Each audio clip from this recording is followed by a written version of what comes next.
I got a feeling that you got me covered too. I got you covered. I got you covered.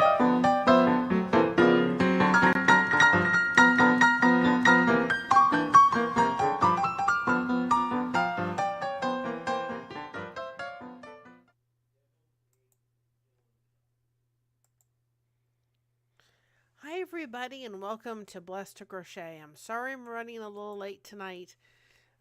Trying to get over whatever this is that Josh decided he had to pass on to the family. And I had some technical difficulties. Hadn't put up the recaps for a while. Wanted to get that done. And the description just wouldn't stick.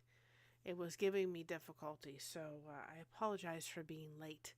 But I appreciate your understanding. So I want to just say this before we get started with the devotions. I am very sorry for the delay, but with this whole thing happening too, it's been a little bit of a difficulty to record. I don't know if I'll be up to recording tonight. I'm pretty tuckered.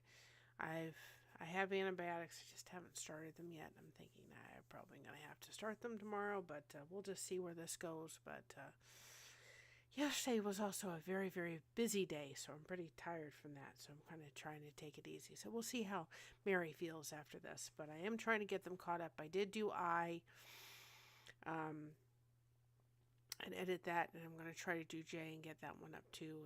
And again, if it takes till the end of the year, that's what I'm pushing for. Get them all up by the end of the year, because still, every day, whether it is that day or not, still is full of a lot of things we need to remember throughout the year. So, very good devotions, I think, all year through. And so let's get started with this topic tonight. This is a very special topic and close to this mama's heart for sure. And the reason why this is something that I thought was important to talk about was because I don't think people realize that, especially if you're not on the spectrum or you don't have a family member on the spectrum, really how overstimulating Christmas can be, right? We're full of excitement, all that kind of stuff, and this whole thing has kicked up my asthma, so excuse me if I'm breathing the way I'm breathing. I'm just kind of getting through it. Hi Eric, how you doing? Welcome on in. So anyway, to get back to what I was saying, this is close to my heart. I raised a child with autism.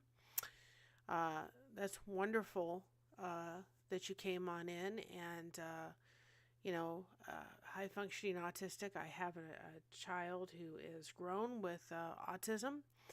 And so it is an amazing thing to have experience with that, to be able to talk on this topic. So welcome to our channel. So we have to understand that it's an exciting time of year. But sometimes that excitement, that stimulation all coming at once, can be a little bit much. Okay? You've got the tree, you've got people talking, you've got music, you've got presents, you've got this, you got that, and all of it's coming to them at once. Okay?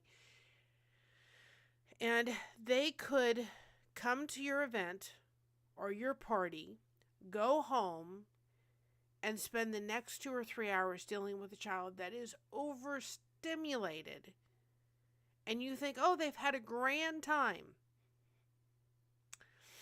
And then the parents are at home going, oh my goodness gracious. So when you have a family member or a relative with autism, my first thing is to say this to you.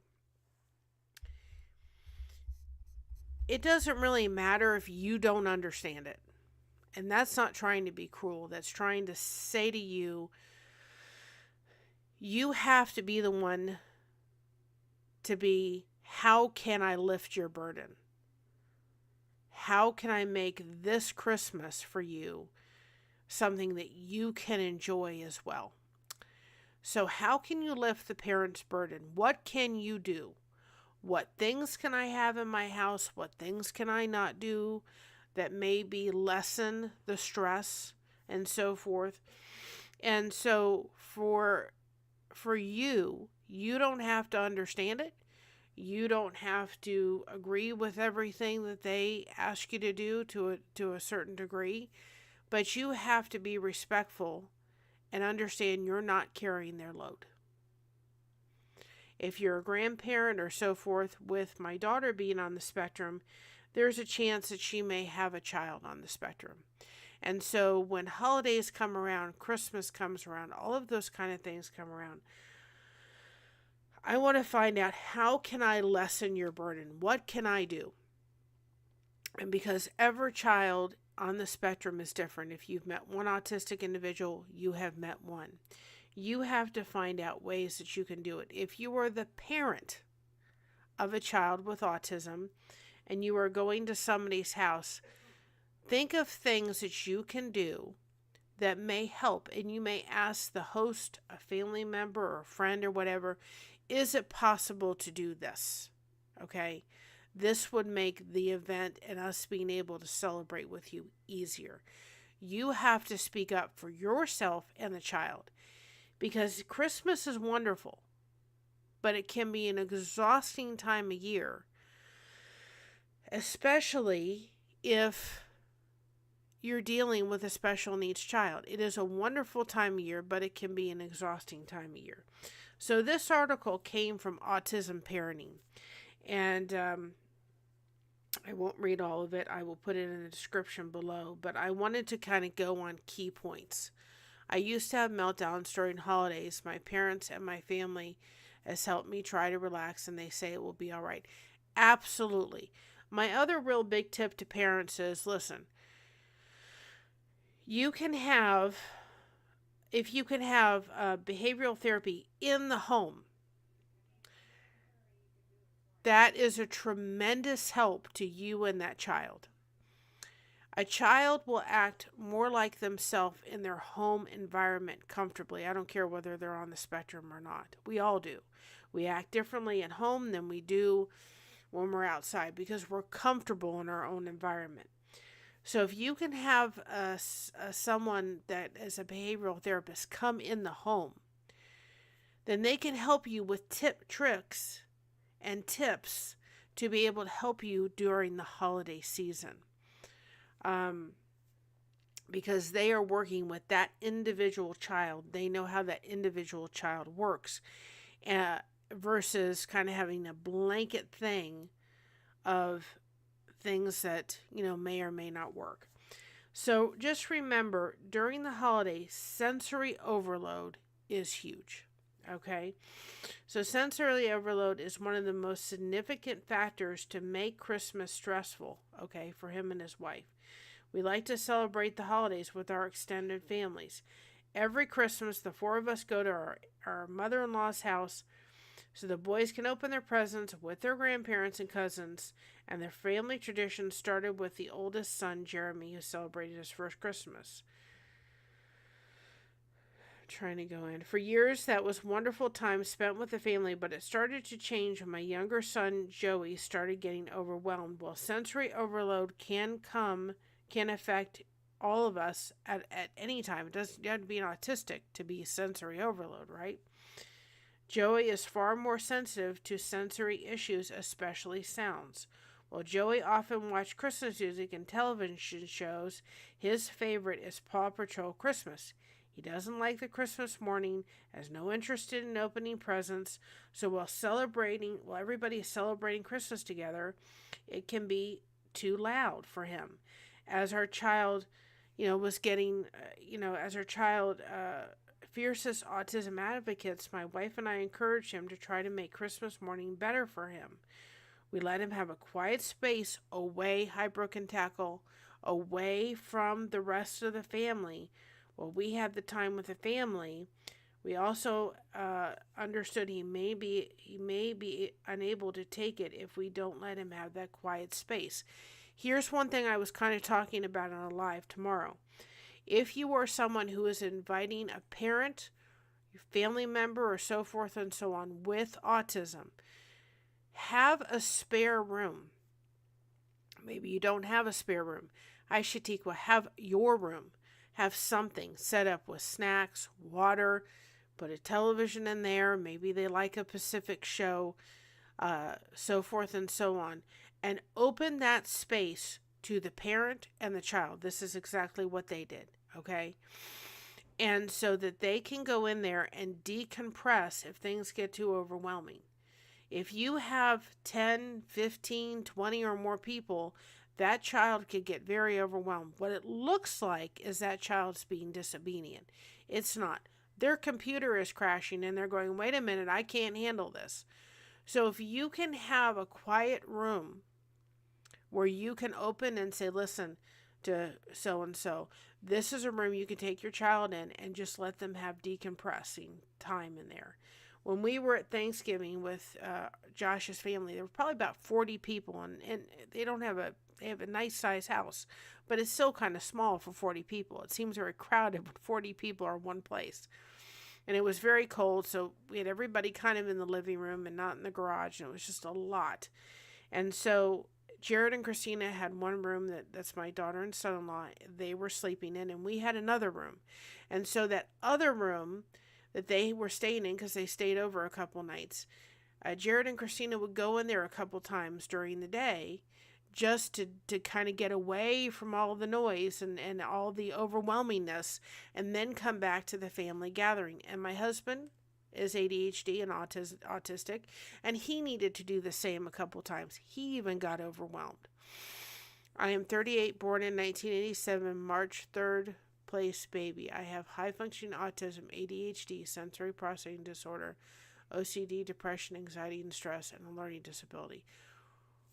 Well, goodness gracious, but you know what? That is a lot to take on, but it doesn't mean that you're any less special. You're special, and I'm sure you're an amazing individual. I love how the autistic brain works and how these children grow up to be an adult that oftentimes are fighters. My daughter's a fighter for sure. They've got a lot to deal with, but they deal with it, and they learn how to deal with it. And they most likely have amazing parents that have been behind them, being their advocate and support. Another option for this overwhelming by sounds and pair of ear deafeners. You can put those, if they can tolerate something around their head, put on the earphones so it quiets things down for them. That's another thing. And here's the thing, if that doesn't make sense to the family member, it doesn't matter. Well, they should come out and enjoy Christmas. They'll just get used to it. No, it don't work like that. I remember Christina being in a school. She was in a private school or a public school, and she didn't last very long at the school. But I just remember that I said to the principal at one point, and that's wonderful that you have those, Eric. Principal, at one point, I said, you know what? I said, listen, can you just run a test for me?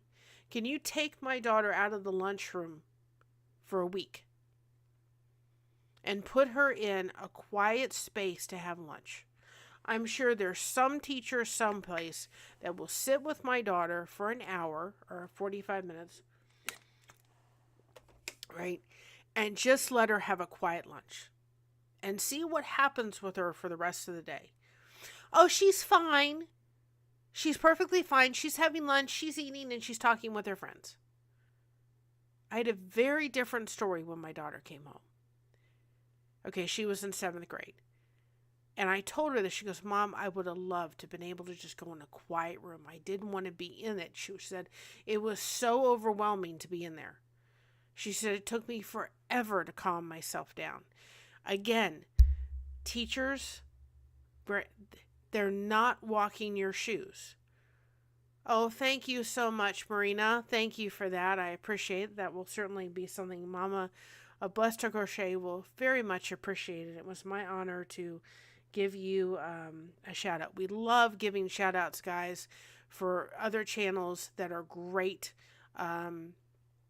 absolutely great other great communities. We love doing it. Please put in hashtag blessed, Marina, so that other people can find your community. And Sandy Wendy, if she does not, can you please put her channel link in the chat for me? But anybody can put hashtag blessed so that people can find your channel, please, so we can help you grow. So that's another thing. Especially like the public restrooms tend to echo. We don't think of that. I've just had a little bit of an ear infection, right, with everything going on. And I mean, that just becomes annoying. So we don't think of that. So we work on using them around the family when we're enjoying time with his cousins and the holiday. Thank you so much. Christmas decorations, okay, can also be a source of overload. They're all coming at them at once. Understand, somebody with autism, they're all coming at them at once. Everything comes right there, and it's very hard to block out everything. The next time you go to the grocery store, really pay attention to how many things are coming at you, how many noises, how many sounds are around you. You've got people talking, you've got the lights, you've got the groceries, you've got the wheels on the carts, you've got all of the fans running for the freezers. All of those things are all coming at you at once. And it can get overwhelming at times. I was watching reels, and it was actually 2 different reels, and somebody said, I was raised into a family, or I was married into a family that opened the gifts one at a time. That's us. And the person looked as bored as could be, because I guess everybody hands the gifts all at once. That's how his family does it, and they open them all at once. The other reel that popped up was I was married into a family that they opened their gifts, hi Alfonso, all at once. And his face, I don't know, I don't think he was autistic, but his face was like, oh my goodness, this is overwhelming. Because he probably was raised in a family like ours that literally opens one gift at a time and enjoys that whole thing. We could take 3 hours to open all our gifts, right? But you just saw his face, and it was just like the overwhelming. And I'm watching the reel thinking to myself, I would be so overwhelmed at this. I wouldn't enjoy it. And I wasn't in the room. So we have to understand everything's coming at them at once. So these sounds are unfamiliar and can lead to struggles for their sensories. Too much light. Some decorations, flashing lights, fairy lights can also trigger sensory issues. Sometimes even noise can hurt someone with autism, actually hurt their ears. So you need to be asking the person that's coming over, can I have music on? Or if the music gets too much, please let me know and I'll turn it off. Right? Have that quiet room for them. Maybe have a corner. Maybe they like to draw. What are some things they like to do? Really nice activities, right? Here's another thing to keep in mind too. Some autistic children love dogs and animals, and some autistic children do not. And I will tell you this for a fact. My daughter, when we were moving, we had a little get-together. Hi, Sharina. Hopefully I said that right. I have dyslexia, so I try my best to say everybody's names correctly, and sometimes it just doesn't want to come out right. I do my best, y'all. But anyway, we had a get-together. We had a going-away party. And my daughter had an autism service dog, Jordan, for 7 years of her life. She got it from the age of 13, right before she turned 13, all the way up till she was 21 years old. And he was amazing. He was so wonderful. But we had another little boy that was about 7 years old that came over that was on the spectrum. And I said he didn't like dogs. He was there an hour. And this little boy finally went over to Jordan. Now, Jordan was trying to get to him because he knew that this little boy was on the spectrum. And again, guys, hit hashtag bless for people to connect with your channel. Sharon, but spelled, oh, okay. Well, thank you for letting me know. That really helps. I appreciate that, Sharon. And it took him an hour. Now, my daughter would have gone right in that room, saw the dog, and been right over there. And she wouldn't have moved the entire time that she was at that party. She'd have been all over that dog, okay? And this little boy took an hour. And his mother said to me, oh, we went to the jump place before we came here. And I'm like, oh, no, no, no, no. That would have never happened with my daughter. We would have gone to the party and come home. He went to the jump place and jumped around for about an hour on a Saturday and then came to the party. No, not my kid. So they are so different. And he finally, at the very end of the party, came over to Jordan and saw him for like 30 seconds and sat there and talked to him. Maybe it was longer, maybe like a minute or 2 minutes. Talked to him and then took his finger and just booped his nose.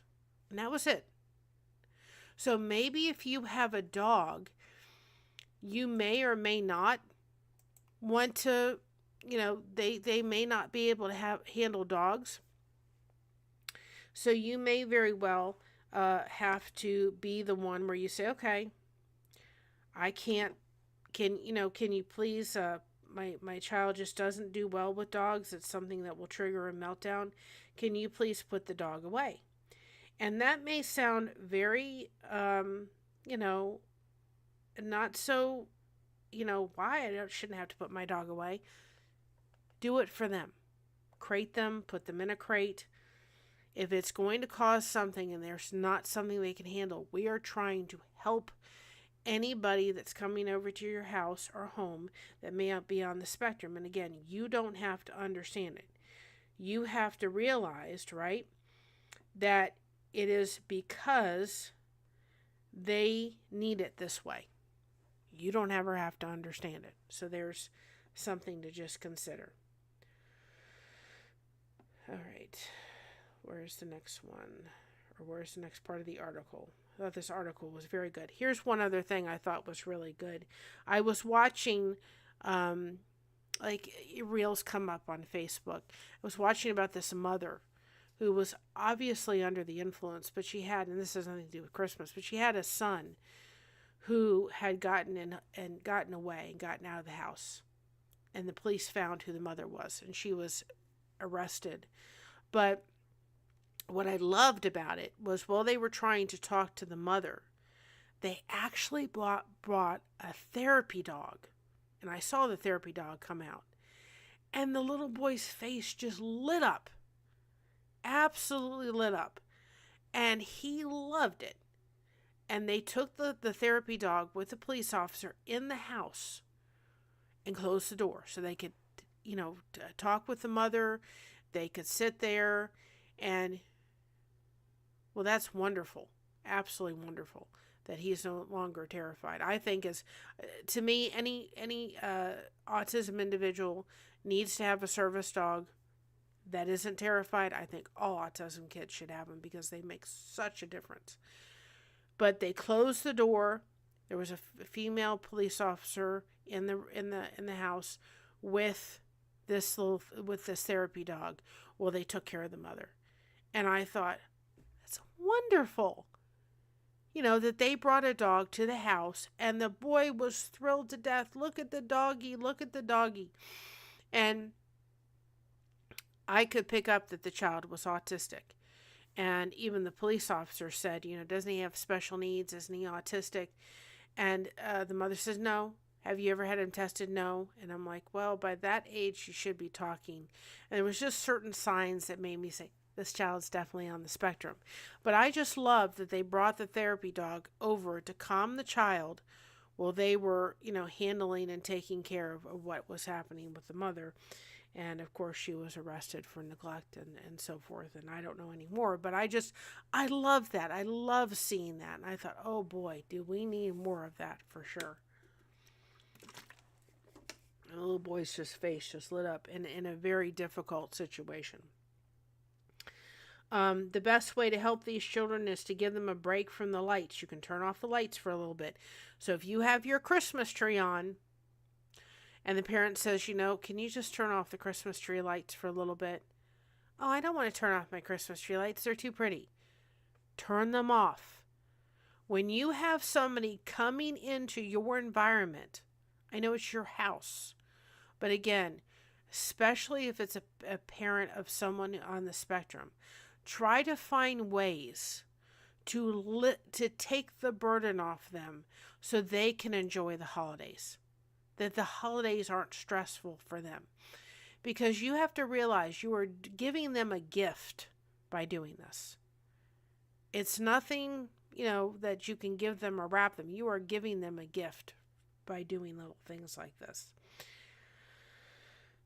Autism and Christmas bring a lot of challenges, and it is normal to be stressful and overwhelmed during the holiday season. Luckily, some organizations offer holiday toolkits that could make your house more autism friendly to your child, which I didn't realize.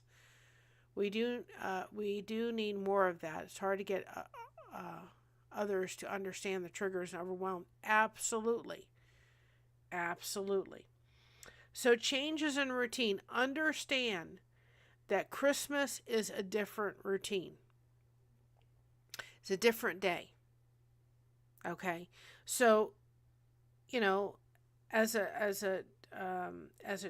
parent of an autistic child, understand changes in routine can lead to major issues. Absolutely. We could just change the fact that Christina was having her bath before her meal, and it could wind up for a 2-hour meltdown. It was like, oh my goodness gracious. And they were exhausting. Absolutely. My child didn't normally wake up or open gifts. My children don't usually decorate Christmas trees daily. No matter what the holiday family celebrates, there are usually new foods introduced that can lead to issues. There are routine changes that can be a significant source of stress for both child with autism and their families. So if you're setting up your Christmas tree, maybe you're going to have to do this in stages. And maybe you're going to have to do it before Thanksgiving. It may be we're going to put up the tree at the beginning of November, and we're going to leave the tree unput up with nothing on it for a week, just for the child to get used to the tree in that place. Because that place used to hold something else, or that place was empty. And then next week, we're going to put lights on the tree, or maybe it's already pre-lit. So we're just going to add the garland.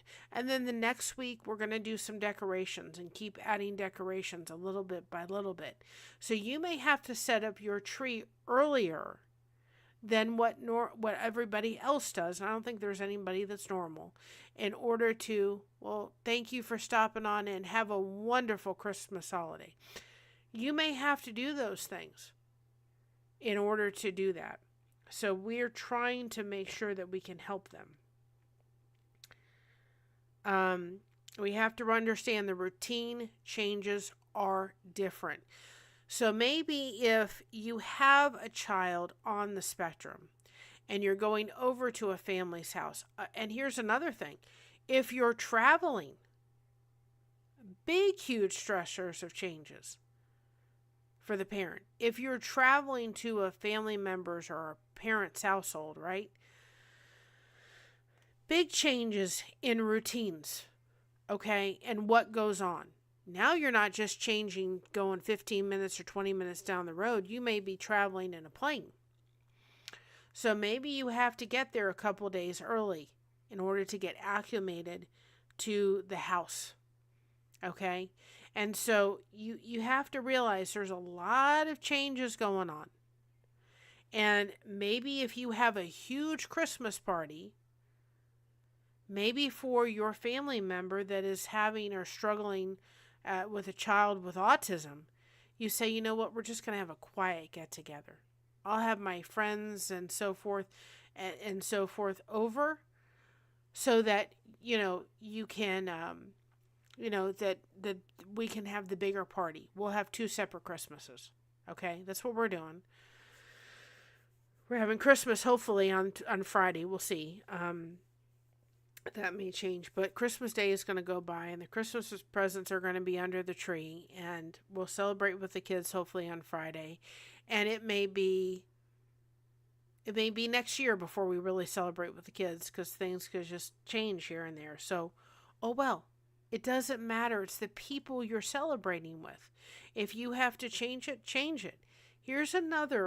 Hi Lydia, here's another thing to think about too.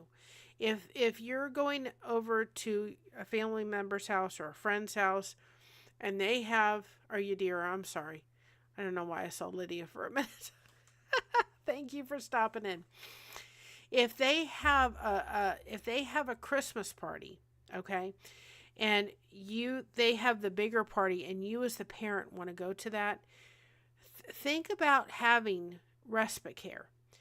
We used to have that with Christina, especially after she was diagnosed with diabetes. Now, my daughter's 27 years old now, but we didn't just get a babysitter down the street. But there are places that will have respite care free of charge within your community that you may be applied for. You may have a friend that you feel trusted to be able to take care of that child, an older friend that maybe isn't a part of that. So that way, if you want to go and enjoy the party with your family and not have your child there, then they'll just have to understand. That way you can go enjoy the party and your child can be in the same environment. High praise. So that may be something to consider, okay? Very much so, that they may have to say, listen, I'm not bringing my child to this bigger party. We'll be coming, and then have respite care in your local area, or and you may have to book that a lot ahead of time, or have a friend of the family or something that's not going to the Christmas party that you trust to either say, listen, would you be willing to come over to my home and keep the environment the same? I wouldn't throw somebody brand new. And here's the thing, if you have somebody that has respite care, I wouldn't throw somebody during these stressful things. I would say, can we have the same person, please? Or if you have a friend that's never watched your child, have them watch the child, right, before this all thing, so it's not so much for the child intake. Social anxiety. Parties are also associated with Christmas. While they may be a lot of fun for most, they may cause the child to struggle with social anxiety. So if they're anxious about it, right, you may have to do that respite care so that they cannot have to go through that. So Jeremy doesn't like to eat in front of people. He doesn't know. This would cause him to avoid food at social situations. Once he was around people with whom he was familiar, he ate. So he gets anxious around food and new people and leaves food untouched. So he may have to go into a quiet room to eat. This is where having a spare room or a spare little section, or, offering your bedroom or so forth for that child to go into can certainly assist in that, okay? They may need to eat in a quiet space because of all that noise, okay? So again, it's what you can do when you're having a child over on the spectrum. You're trying to find out from the parents, what can I do to lift your load? These parents are tired, guys. I was in that tired club. They are tired 99% of the time. It's an exhausting feat to raise a child on the spectrum. And if you can lighten their load in any way, shape, or form, it doesn't have to make sense to you. You need to ask them. And they know their child the best. So you need to go to them and say, what can I do?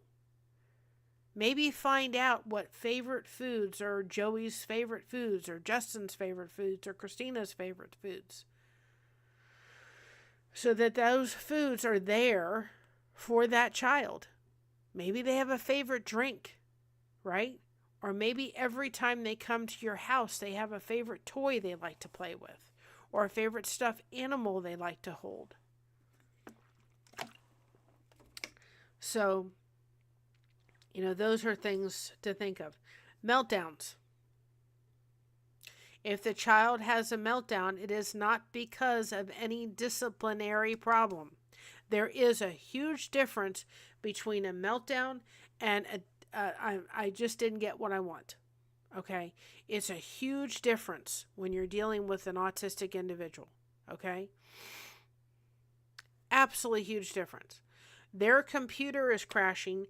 They cannot communicate to you what's going on in their head, why they feel the way they feel. They're just going, I can't deal with this. And sometimes the only way they can. And it looks like a tantrum. It's not. And that's why, again, having a space where those parents can go in or close the door. If it's nice weather, I mean, they could take the child out to the car till they calm down. But if it's snowing and 20-degree weather, that may be difficult. And if your family does not understand why little so-and-so is having a meltdown and they should be behaving themselves, too bad, too sad. It doesn't matter. And it's just like when Christina was going into that Hi, New Horizons. Sorry, guys. I'm not tired. Just whatever this is affecting asthma a little bit. Hi, Michelle. So I'm trying to kind of breathe through it. I'm fine. It's kicked up the asthma a little bit. I don't like it. But anyway, trying to get better. Oh, fun being sick over the holidays. Or trying to get over whatever this is. So, it looks so different.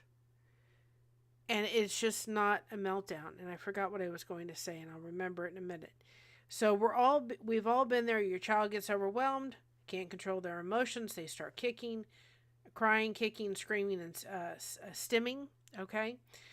This is a scenario that happens both of my children more the times than I can remember, especially over the holiday season. Whether things are too loud on Christmas morning, the excitement becomes too overwhelming. The meltdowns come, and it's hard to help them cope. So what did we do? We make their festive period more enjoyable. Here's one thing to think of. Christina had a teacher who sat there and said, and I've told this story before, and it kind of fits in there. I don't think this is where I was going, but it works anyway, right? Had a teacher, and she told all the kids the day before, Mrs. Sparkle is going to be here tomorrow. I'm not going to be here. That one thing was all that my daughter needed.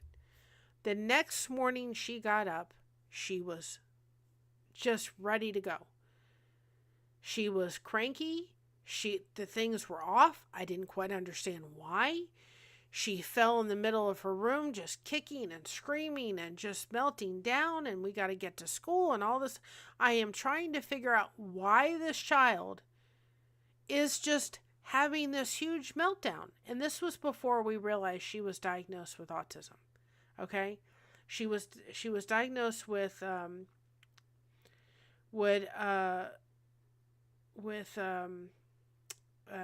bipolar, onset of childhood bipolar at the age of 5, and ADHD. She was officially diagnosed properly at the age of 11. Okay, so there was a huge drastic thing with autism and ADHD. So I'm just sitting going, what's going on? And I finally clicked in when she calmed herself down enough to be able to tell me she didn't want to go to school because Mrs. Corrigan wasn't going to be there.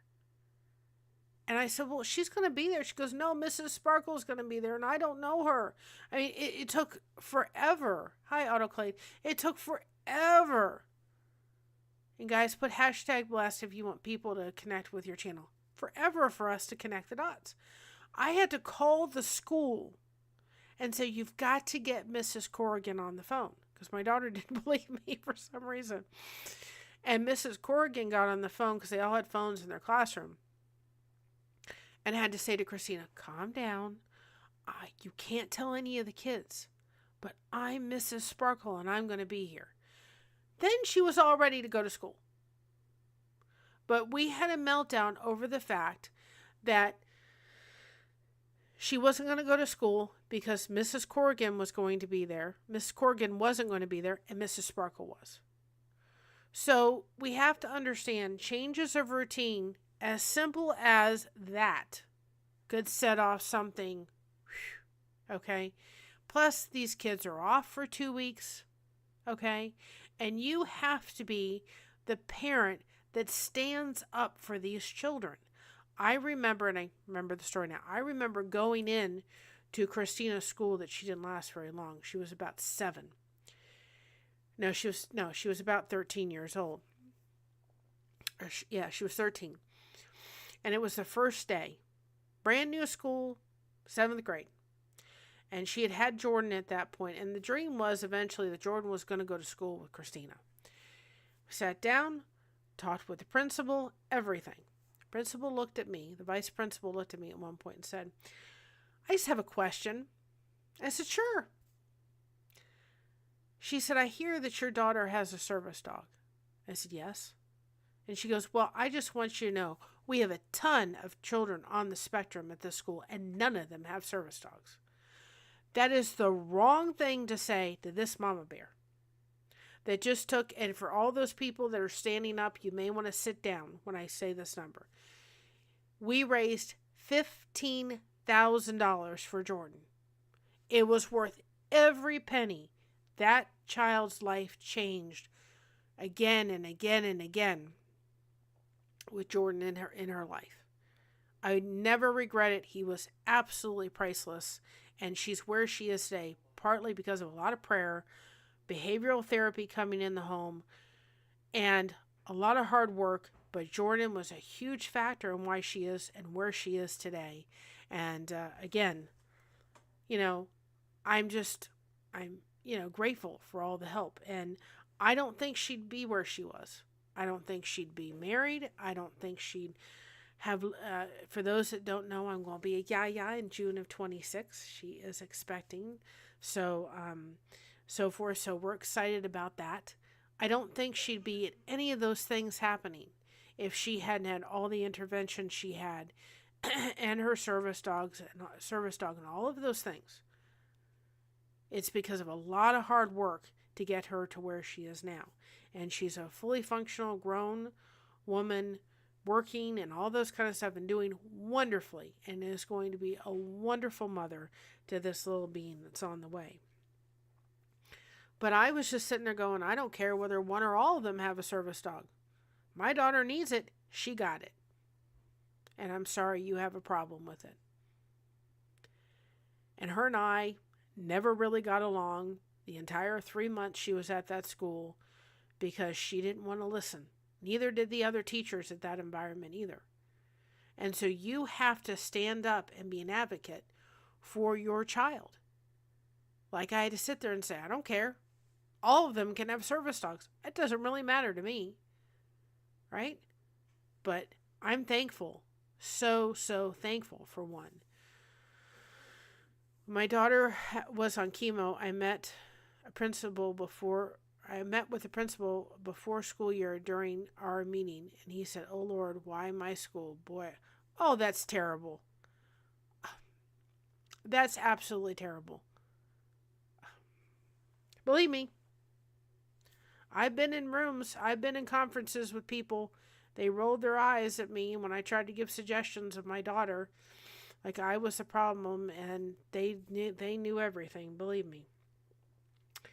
The thing is, children on the spectrum deserve to be a part of the celebration, but sometimes it needs to be rearranged for them, and that's okay.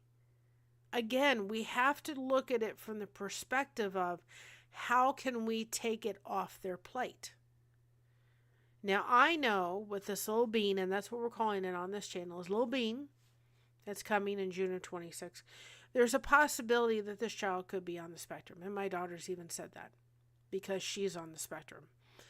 And I will be looking for ways as this child grows, if that's what happens, for ways so that I can say to my daughter, what can we do at Christmas, holidays, and so forth to lessen it? I will be paying very close attention to ways and things I could do so that my grandchild, if so happens, does not have issues, because I don't want my daughter going home and having a meltdown or my grandchild to have a meltdown for 2 hours because things were too overstimulating.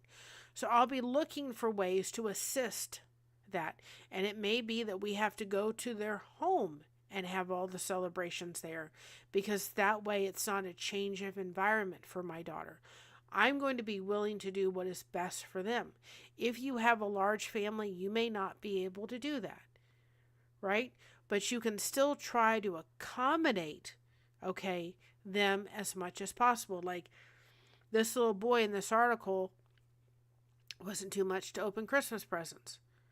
He'd rather watch a movie that he liked. So they put him in a quiet room with some snacks and let him watch the movie while everybody opened the gifts. It was what was best for the child and what was best for the mother and the parents. Period. End of story. It doesn't have to make sense to your head. You're not living their life, for sure. Find what they need to create a calm atmosphere, coping with what is bothering them, and help them understand to be a key part in calming them down again in the future. So, you have to help them through it. My mom's 2 weeks before the end of the school year had to go up to the school because a teacher wanted to put me in a behavioral school 2 weeks before school ended. My goodness. I don't think that the school place, I don't think they totally understand. I went into a conference one time, and the teachers were around, and I'll never forget, the teachers were around, and my daughter had a paperclip in math class, which was like the 5th class of the day. After coming from the noisy lunchroom that I tried to see if they'll pull her out for a week, just to see what happens. And the math teacher said, well, I took that away from her because she was just not paying a bit of attention to that. I said, and so I'm going to put about 10 paper clips in her backpack. Because I guarantee you, she was listening to you more with that paperclip in her hand than she was without. She was using that to calm herself down. Did it hurt you to have her feel with a paperclip in her hand? No. So guess what I did? I bought paperclips and I put about 10 of them in her backpack. I told the teacher, don't you ever take one away from her. She needs to fool around with a paperclip, and it's helping her listening to you or whoever she's listening to calm herself down. Let her do it. Not hurting anybody. Sensory-friendly gifts. While Joey may not care to open his Christmas presents, it's still important to his family that he gets to participate in the celebration. He may not want to sit down for Christmas dinner, but getting him sensory-friendly gifts is the best way to help be part of the family. Joey loves the Pop-It toys and the cushy balls. He knows what he likes, and they can be a perfect gift to help them explore the sensories that don't overwhelm him. So find out from the parent, what are the things that make him overly sensitive? Maybe a toy with a bunch of noise and talking is cute to you, but not cute to that child. I remember, and this has nothing to do with that, but we were in Cracker Barrel one time. Excuse me, guys. I'm probably going to take a breathing treatment after I get done. I hate asthma. And I hate getting sick. Two of the things that don't go together at all well. Anyway, I just remember that this couple was there, and they, my daughter wanted a toy, and it was the most noisy toy you could ever imagine. It made me overstimulated just listening to this toy. And I couldn't afford it. We had gone out to dinner. That's all I could afford. I couldn't afford it. And she just looked at me. She goes, Mom, please, please, please. And I'm like, I really don't want this toy at home because it makes so much noise. It was making me overstimulated. And this couple was standing near me. And he said, can I buy that toy for your daughter? I mean, what were you supposed to do, right? And I said, oh, well, sir, you don't have to do that. He said, please let me do that. Not only did he do that, but he paid for our Cracker Barrel meal. And we got in the car, and my daughter loved it. For me, I was like, I couldn't wait to get out of the car because it was too much for me. But the point of it is, you know, pay attention. Maybe talking with a bunch of lights isn't overstimulating to the kid, but maybe it is. So you've got to ask the parents what toys. Pay attention to what toys the child is playing with when you're going over to their house. Don't get things that the child is just not going to like. My daughter never really liked, what is that movie? I can't think what that movie is now. Frozen. Couldn't stand that movie. So, guess what? We didn't get any toys from that movie because she couldn't stand it. And if somebody did, it probably would have thrown her into a meltdown because she didn't like the movie. So, pay attention to exactly what... hi, Lewis Acre Farm. Welcome on in. Put hashtag blessed if you like people to connect with your channel. So, you know, that's something to just think about. Well, it just depends. I mean, again, it could, or they could absolutely love it. You know, everybody is so unique, Alfonso, that it really depends on the child. It could annoy one child and not another. So it's just all going to depend on that. So, find what your autistic loved one needs and get it for them. And as an autism parent, it can be challenging to see our kids not enjoying Christmas. So this can go a longer way to help them enjoy the holiday season. There was a episode that I was watching. It was like on the road episode. And this little boy loved the key fobs. He absolutely loved them. And there was a family, I think it was a neighbor or something, that actually had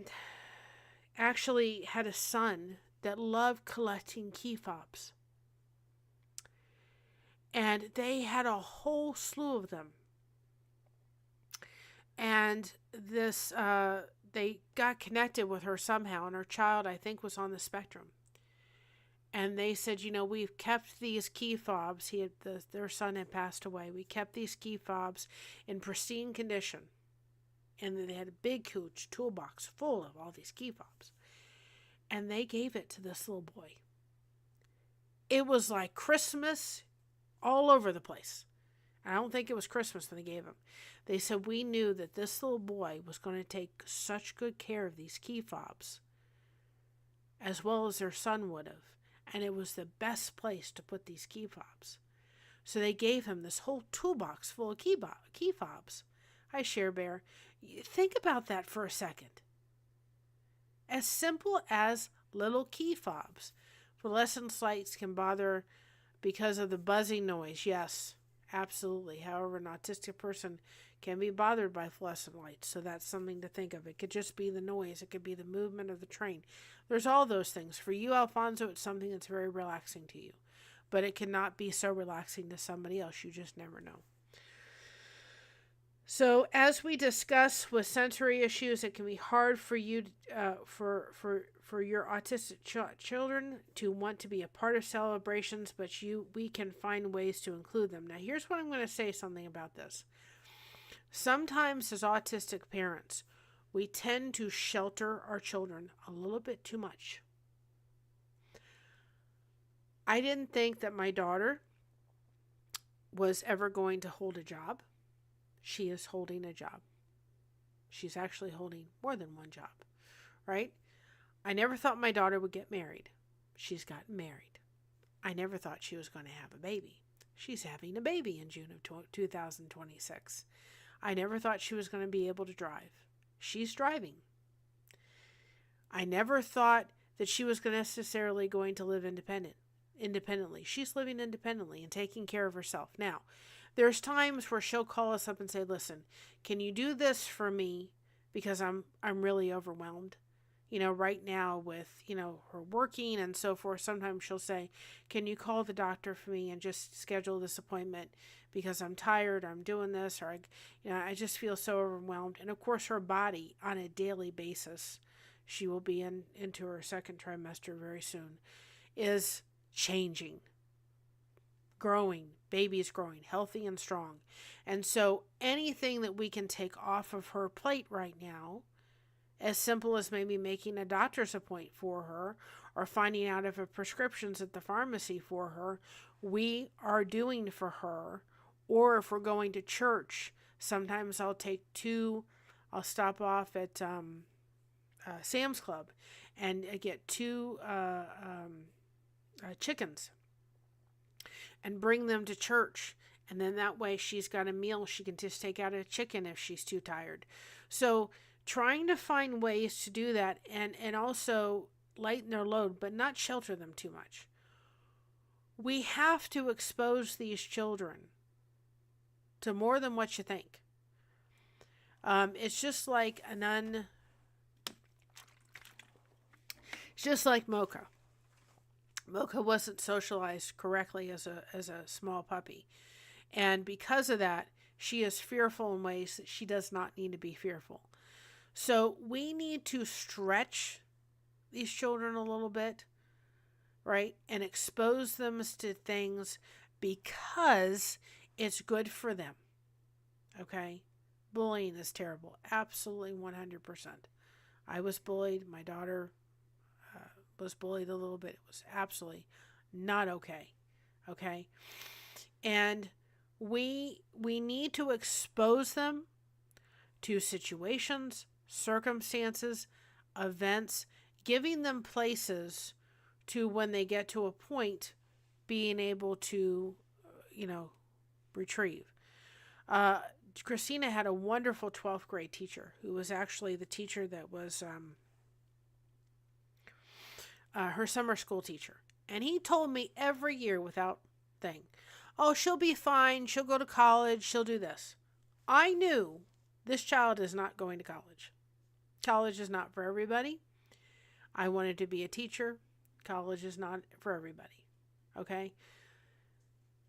Wonderful if you can get through it, but it's just not for everybody. I knew she was not going to get through college, but he was insistent that she was going to get through college.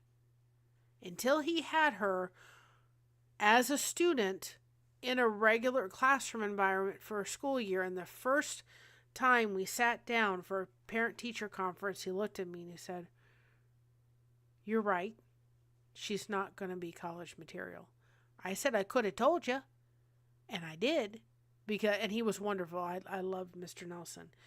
He was so awesome with all the kids. One of the highlight teachers of her school year, or school time, and so forth. I told you she wasn't going to do it. I'd end up doing the work, and I'm not doing the work.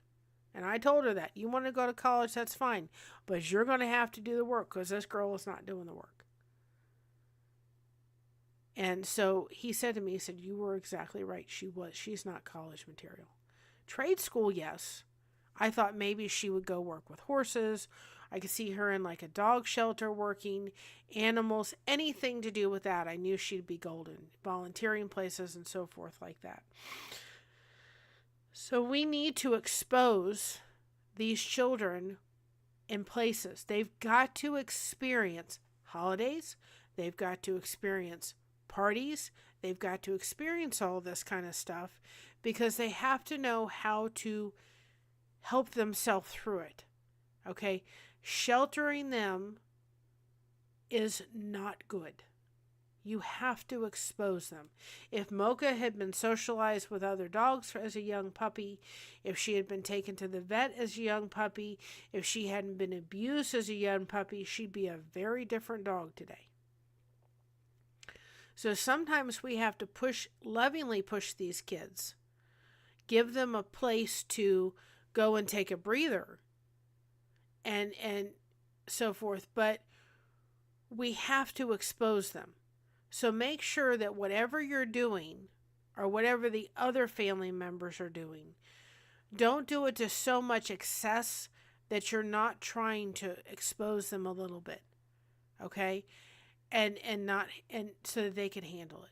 We went and took Christina to a party once for Chuck E. Cheese.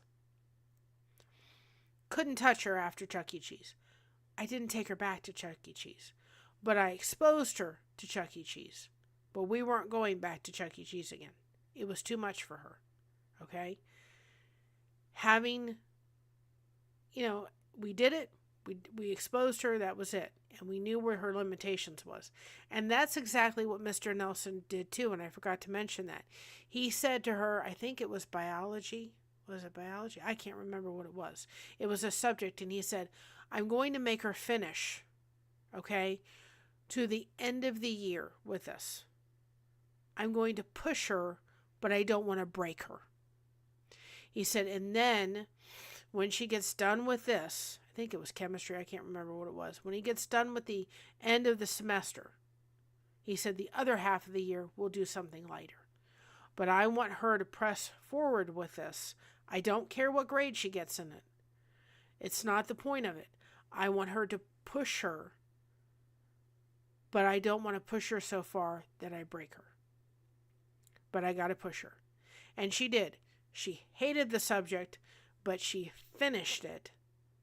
And then at the end of the year before, the other half of the year, they did some other subject that she liked.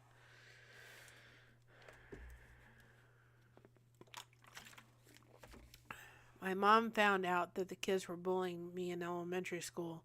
She worked at the preschool next door, and she was pissed off, not happy. So she talked to the teacher and have an IEP. Well, that was good. College is harder for those with disabilities. We often have to work 3 times harder than the rest to achieve the same grade. Absolutely. So having Christmas dinner in a separate room every year because he doesn't like how much the in-laws' dinner room echoes. So there may have to be a different room where that they have dinner. You may have to make some accommodations just to help them get through it, but expose them so that they know how to get through it. Depending on the age of the child, you can push them a little farther, as they get older. He may run off while everyone else is opening presents, but every family member makes sure he knows that he is loved and can do whatever he needs. There was a reel, I think I mentioned it in a devotion, there was a reel of a pastor, and I loved it. I think I shared it too on Facebook. And this little boy came behind the pastor during a sermon, and he was autistic. And the pastor stopped. After the little boy went off stage, he said, was that so-and-so? He said, just so you all know, that little boy, him and I are buddies. And he said, he can't go back. It's too much for him to handle to go back with the other children. He's allowed in this auditorium. He's allowed to make as much noise as he wants. If he needs to run around, let him run around. It's okay. We're buds. And if anybody has a problem with that little boy or his family, they can come to me. We love them, and we want to show them support. I absolutely loved his attitude about it. Instead of going, oh my goodness, you see that little boy? He ruined the whole thing. No, he took time out, and he acknowledged that that little boy needed to do what he needed to do, and he was welcome, and his family do whatever they needed to do to help him get through the church service. I absolutely loved it. And listen what it said. He needs to know that he is loved. That's so important. His cousins still found him after the presents are open and help him play with his new toys. They love him and want him to be included, and even if it can't do the initial way or the traditional way. Here's where the parents of the other children have to talk to them about this child. They have to explain what a blessing this child is, and that he acts a little different or he thinks a little different, and that's okay. It's the way God made him, or whatever you want to believe. I believe that. You all can believe whatever you want. But we need to talk to our children. I remember so often that I wish that parents, that instead of not including Christina in parties and so forth and so on, right, that they would come and talk to me and say, listen, can you please tell me what it's like to have Christina? what is it like to be a parent of those with autism? And sit down with me and talk to me, rather than just kind of realizing there's something wrong with my daughter, so let's keep an arm distance and let's do that for our kids. We have to talk to our kids. I guarantee you they're going to run in with children in their own schools, in their own environments, in their own neighborhoods. They've got to know that these children are just as special and can be a lot of fun to be around, but they just need a little bit of special TLC. There's nothing wrong with that. So helpful resources for autism and Christmas. Well, autism can be tough. Plenty of resources are available to make your season more fun. So there are plenty of resources out there. Maybe in your own community, go look online and see if there's resources you can find. Only some things may work for your child because every child on the spectrum is different. Still may be something that could make the holiday season more manageable for you and the little ones. Christmas can still be magical. As a child, I loved Christmas. When I learned I would be a father, I couldn't wait to celebrate Christmas with my child. Over time, it became one of the most stressful days of the year for my kids, my wife, and me. As their parents, we will always be the most important autism advocate for our children. Together, we can make Christmas still magical, and create your own family traditions. Here's a couple of frequently asked questions. Do autistic children get excited for Christmas? Many autistic children, like their neotypical peers, can be excited at Christmas. However, many autistic people react negatively to bright lights, loud noise, and other sensory inputs. Individuals' preferences and sensitivities vary, so it's essential to consider each child's unique characteristics and tailor celebrations accordingly. What do you get a person? Let me see if I can talk for a minute. What do you get an autistic person for Christmas? Does anybody know? Right? What are you going to get them for Christmas? Will he finish school between getting bullied? Oh my goodness. I am so sorry, New Horizons. Is there suggestions that we can put in the chat of things that you can get someone that's autistic for Christmas? Selecting a Christmas gift for an autistic person involves considering their unique preferences and sensitivities, keeping in mind their specific interests, like Alfonso loves cars. Yeah, what they want. Or trains, likes trains. So if you know they've got that, trains, that little boy that loved key fobs, maybe reach out to your Facebook community and say, listen, I have a favor to ask you. Can you please send me a key fob, an old key fob? I want to put it in a collection for my cousin or my niece or my nephew or my grandchild. Loves key fobs. Put it out there. Lego sets, books. Maybe they're very big into books. Maybe they absolutely love anything to do with Star Wars. Maybe it's anything to do with Narnia. Whatever it is, find out what they absolutely love to do and have, and then go for it. It could be something really out of the box. Maybe they love cookbooks. Who knows? Maybe they love crocheting. Buy them a bunch of yarn. Maybe they love diamond art. Whatever it is, find out what they really, really love, and don't get a ton of it. If you get them, 10 gifts, maybe that's just too much for them, right? They may only be able to open 2 or 3 gifts, right? Farm Toys is another one. 2 or 3 gifts, and then maybe send the rest home with the parents. I know you want to sit there and enjoy them opening it. Maybe you could just say to the parents, listen, can you videotape and send it to me? Something to think about. So additional changes in their routine can heighten expectations during Christmas and can contribute to increase stress and anxiety. How do you explain Santa? This I thought was a really good to an autistic child. To reassure your child, emphasize that Mr. Claus is kind and brings presents to all children. Take conversations step by step, use clear language and their specific interest to make the concept more relatable. Consider visual aids or social stories, providing additional support to enhance their understanding.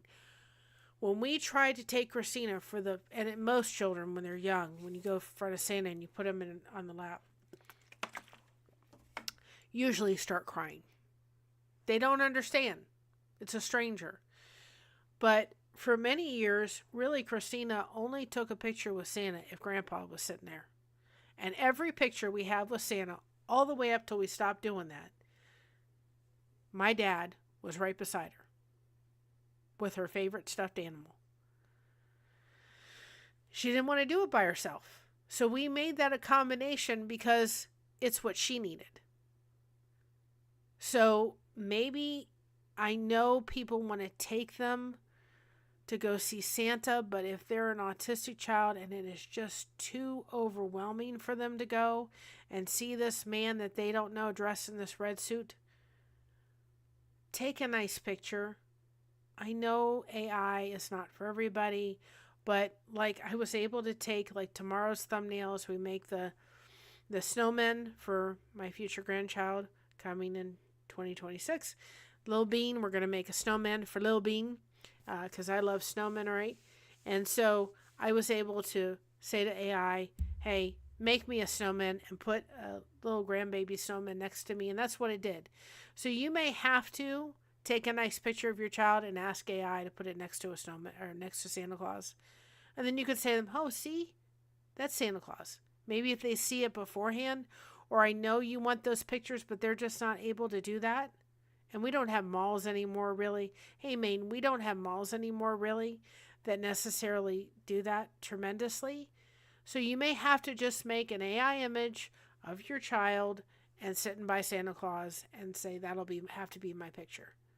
Because it's just too stressful for my child. But then I get that picture near Santa Claus. Something to think about. Managing autism and Christmas. Oh, here's another question. How do you manage autism and Christmas? Manage autism and Christmas involves creating a structure, predictable environment.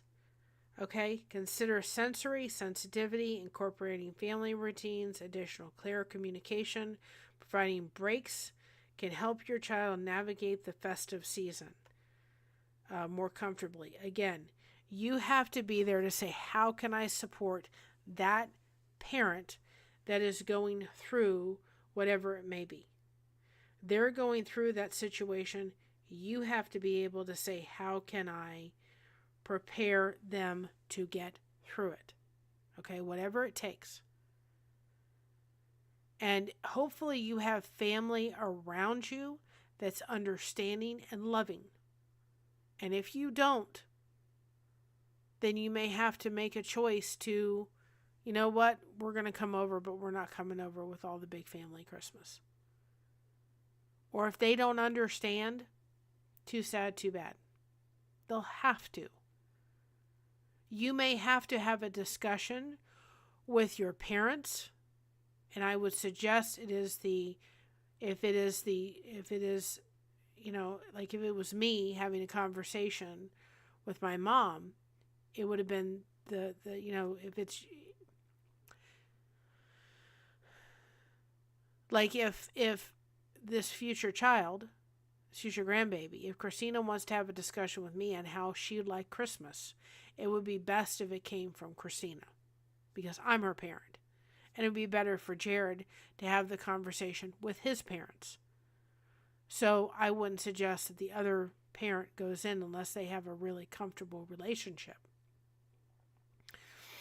But it really, honestly, you have to be in a position of saying, I'm really sorry you don't understand, but you're not living my life. You're not walking in my shoes. I'm doing what is best for us, what's best for me, what's best for my family. You can either understand or not. I would really hope you would.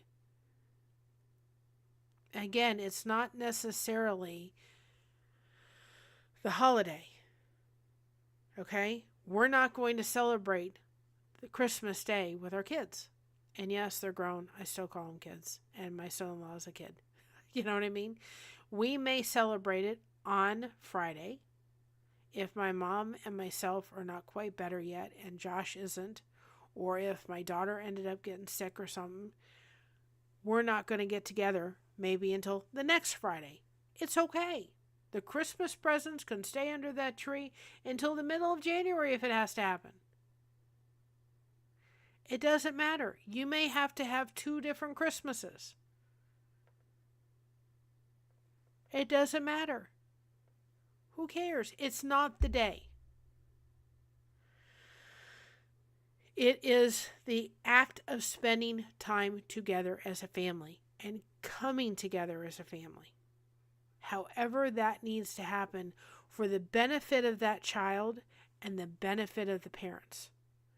I guarantee you guys, those parents are exhausted. And if they are coming to visit you, I know you're busy, but try to streamline as much stuff as you can. Food prep. If it means you have to go to Sam's Club or get Bob Evans pre-made mashed potatoes, and that makes it simple, then do it. They're delicious, especially the ones at Sam's Club. Remember, Mark, Yukon mashed potatoes. It's what I do. I don't even make mashed potatoes anymore. Okay? Maybe you do that, right?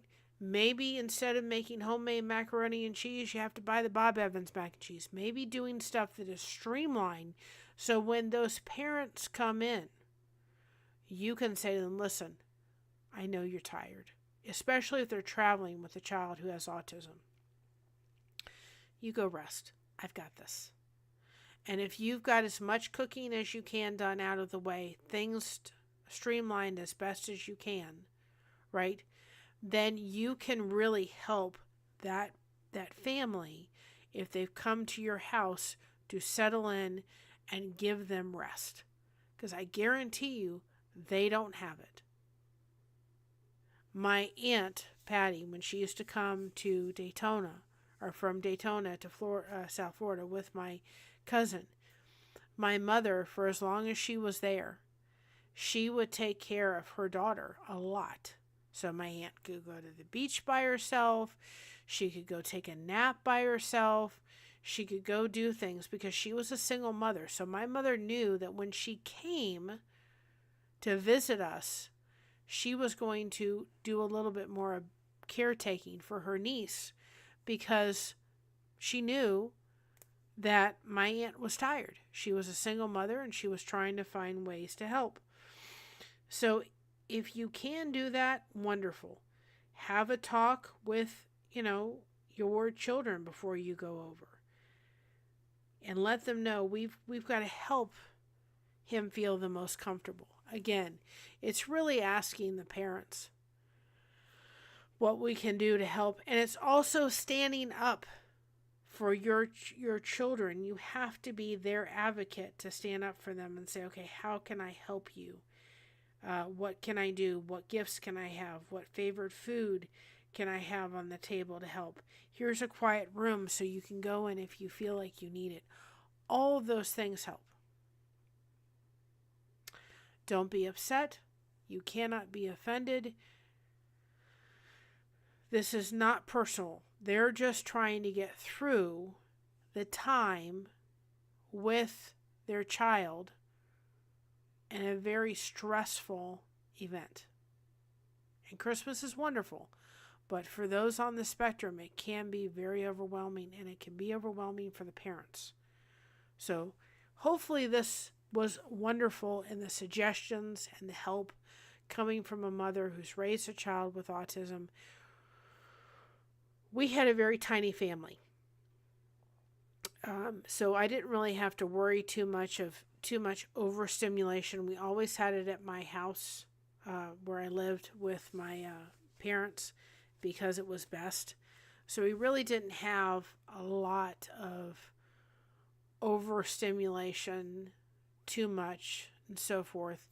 And it really helped to do that. And so I think we went and celebrated with my grandmother Christmas Eve or in the morning or something like that, Christmas Day, and then we went back to our house, or did Christmas Eve with Grandma over at her house, and then we did it over at our house. But because we had a small family, I didn't have to worry about that too much. But Josh has a huge family. I could just imagine if we had gotten together when Christina was younger, there would have had to be things put in place that I could have done to be able to help my daughter through whatever moment she was going through, and so forth, whatever that may be. And so it all depends on your family size. You need to have discussions, and you as parents need to be also on the same page. Okay? You've got to say, this is what we're going to do. This is what we're going to stick with. This is what's better for so-and-so. And so that you're on the same page. Because if you're on a different page than the other person, it's going to be a mess. You have to be on the same page. So hopefully, if you have a wonderful child on the spectrum, I think they love the way their brain works. Just please realize you put yourself around lots of support, lots of love, lots of community. It is an exhausting time. It's a club that you never thought you would be in. I never thought I'd be in. But make sure you have tons of support. Behavioral therapy, respite care, friends and family. Do all of those things to help. Me and my family aren't celebrating Christmas. We're dealing with health problems. Dealing with leg and back, neck, and foot pain. I'm having pain meds, and I'm helping. It's helping, and I'm in rest. Well, we hope that you feel better. Let's put some ones in the chat for Eric. Please, ones just mean that we are sending thoughts and good prayers to you and for anybody going through a difficult time this holiday season. So join us tomorrow. We're going to make a snowman out of beans for Little Bean. I'm so excited. And I cannot wait to meet this little one. I'm excited and I'm loving watching my daughter just grow. It was funny because she said to me, she goes, we're having a Christmas meal, and so everybody's kind of getting the protein part. Everybody's getting one, and of that, I think we're having like steak or something like that. And so she said to me, "Can I have one all to myself?" I said, "No, you got to share it with the baby." She said, "Dang on it, I still can't have one by myself." I said, "No, you got to share it with the baby." It was funny. So we're going to take a moment. We're going to thank our members. Again, membership is never... She came out. We heard her come around that corner. The house was... Hold it. I was recording something and I forgot, so I may have to fool around with this for a minute. I'm also going to put out another video tomorrow. I've got to edit it. It's about Elvis. That's actually a little sneak peek into what it was. It's about Elvis, and it really shows us that no matter what, we need to show people that we care this year and all year through. So I will be putting that out and my little take on that as well. And you should see I come out. I'm so sorry, guys, that the whole devotions are just delayed. I'm really sorry. Things just happened, and we're going to get through them. But I thank you so much for your patience. I may try to record a little bit. We'll see. I'm pretty tired. I'm just hoping I've got the antibiotics, but I really don't want to go on them. And if I'm going to, I'm going to start tomorrow. I'm not going to try to do it tonight. But I may need to go have a little bit of a breathing treatment just to get that wonderful world of autism. Yeah, right. Nobody ever said that. Or not autism, asthma. I've got autism on the brain, right? But we're going to take a moment and, of course, play this. It is never expected. We do have 2 memberships. We have the thank you very much, which is 99 cents. And then we have the Blessed Disco Balls, and that's $2.99. And you all get videos out early. So we just take a moment and thank our channel members for supporting the channel.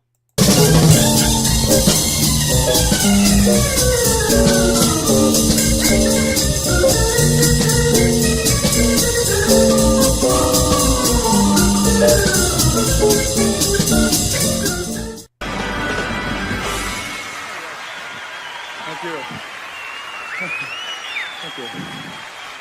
Whew. Thank you very much. I get to see Elvis for a minute. And I did add 2 new emojis. I just dropped them so you guys could see what they are. We have our snowman, because I'm a big snowman kind of person. And we also put on a little emoji for Little Bean. That's what we're calling the grandbaby on the way. That they don't want any names released, so we're honoring that. I will let you know if we can ever release the gender or anything like that. But we did make a little emoji for Little Bean. We did that just for that little baby. So we'll see you tomorrow for that craft.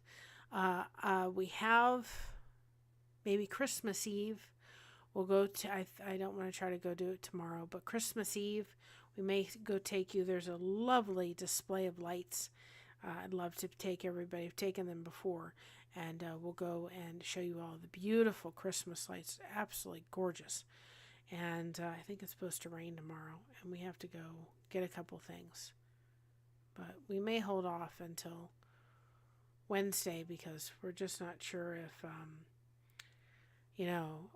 if we're going to be doing Christmas this Friday or not. We may be waiting till next Friday. I don't know. I never know. I'm just like, okay, just let us know.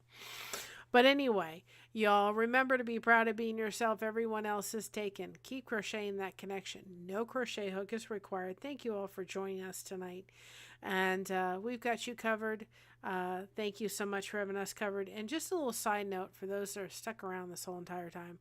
I'm also going to put out a video very soon. Anybody, I'm going to be doing an open collaboration. Anybody that wants to participate that is doing any grandma content, because this girl is going to be a grandma. And it's going to start from January 1st to December 31st. And if you want to put hashtag Blessed Grandma Corner, we'll put that in that playlist. That may be a great way for people to find your channel too as well.